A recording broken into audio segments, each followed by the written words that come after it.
Hey, how's it going? So tonight I am going to start my front diff for my personal project, and I have decided to go with the electric locker on the front because I won't need it all the time, but when I want it, then it'll be great to have. Because to be honest, my Jimny did pretty well with just the hubs locked out on the front, and only every once in a while did I really need that extra little kick. So I am going to go ahead and go with the electric locker.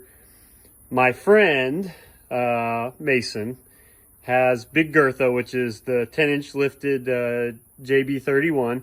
He's running the air lockers. And I had initially wanted to do that first.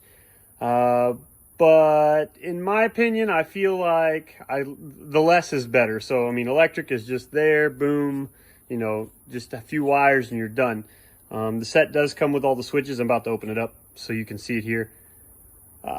Him and I kind of have like, okay, you try yours, I'll try my way. Let's see what works better. And then from there on, we can kind of give advice on which is better. The only thing I worry about with the electric locker is that we do get water inside the diffs sometimes. I'm trying to eliminate that by, running the vent a little higher in the body and some other things. But if it were to happen, I don't know how this is going to react to that. The electric one works fine. I mean, I'm sorry, the air locker works fine, but how's the electric one going to do? So let me get this opened up here so you can see. And one thing of advice on this, the JA12 and 22 electric lockers are special.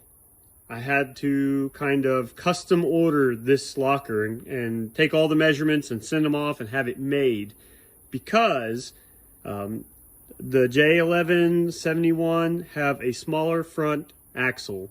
And what you're going to be looking at here is the distance between here is actually shorter on the J11 and 71. So this is a custom one that I had made. I can get more. Anybody who wants a front electric locker for a 12, JA12 Jimny or J22, please let me know. I can get these now that I've helped them to produce them. So here's the wiring that it comes with. And this is my JA12 front axle. And I've got the axle down here on the ground right here. I'll get back to that later. I've got most of the parts just sitting out here. I still need to clean them up a little bit and go back over whatever. So anyhow, I've got the locker. There it is. And, okay, so this is the instructions and yada yada yada, the locker for installation and all that. And sometimes we use those as a reference. Here is the waterproof kind of little tap in the plug, and we've got some shims and whatnot and brackets and more shims, and then you've got the cool switch that lights up front e-locker. So there's that. I'm also going to run lockers on my two-stroke Jimny, which probably going to make a video on that pretty soon showing that thing. It's nothing super special, but two-cycle or two-stroke cylinder or three, it's still three-cylinder. Two-stroke Jimny is, yeah, it's kind of cool. So look forward to that. Here's my ring gear, and I went ahead because I feel like if we're going to do it, give it its best shot. I've got new bearings here for it as well, and I also have a brand new bearing kit for the hubs and the the kingpins, all that. I'm going to replace all the bearings. I've cleaned these already. They've kind of been sitting out for a few days, so they've got some rust on them, but who cares about that? I can clean that up. You will need dial gauge to do this. I've got mine here. So, and a few other things. There's the magnetic base, just nothing crazy expensive, just enough to get it done. But I'm gonna go ahead and start on this, and then I'll give you a little rundown of what I did. Like I said, I'm not gonna do step by step. I mean, if you have any questions, I'll be happy to help, but it's kind of tedious. So, like I said, I can get these for JA12 and 22. Don't make the mistake and buy them for 11. The company actually originally told me that they would fit, and I was like, they won't. And they were like, yeah, they will. So they sent me one. I was like, all right. And I was like, we'll back you up. They sent me one, and it wasn't the right one. So they let me keep it. And then they sent me this one after I sent them all the dimensions of what I needed. So anyway, there we go. Let's see about getting this front end put back together. So here we are. I've got the bearing pressed on there. Just had to press it on the collar. That wasn't that hard. Just the collar like that. And then I've got the pinion, the ring gear on, and I've got it bolted down. And I did it to about 120 Newton meter. Foot pounds, 120. That would be about 90 foot pounds, I suppose. I did have to take the magnetic part off, which is what it told me to do. Slide the pinion. I just kind of put a little bit of clean mineral oil on it, and then there we go.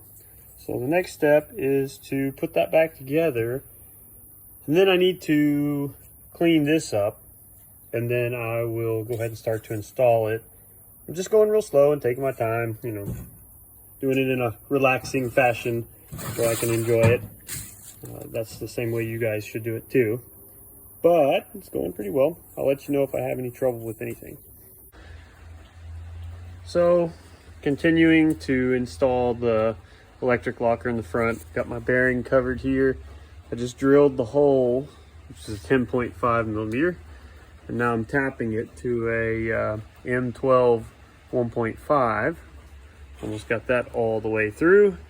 I had to check and double check and triple check to make sure, because the bearing is very close, or the pin is very close right there.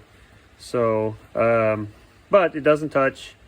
I was even thinking about a little bit further over to the right here, but this has a little bit more space back up in there. You know, if the wire's tight, it won't be in the way there. But once I get that done, I'll go ahead and put this clip in there and then hook the wiring up. And then it also comes with these ring spacers. I still need to do some calibrations and such, but it's coming along. Hopefully one more day of this. All right, so here's my finished product. I'm gonna give you some tips on this because it was not quite as easy as I'd hoped. It wasn't that bad, but it wasn't that easy.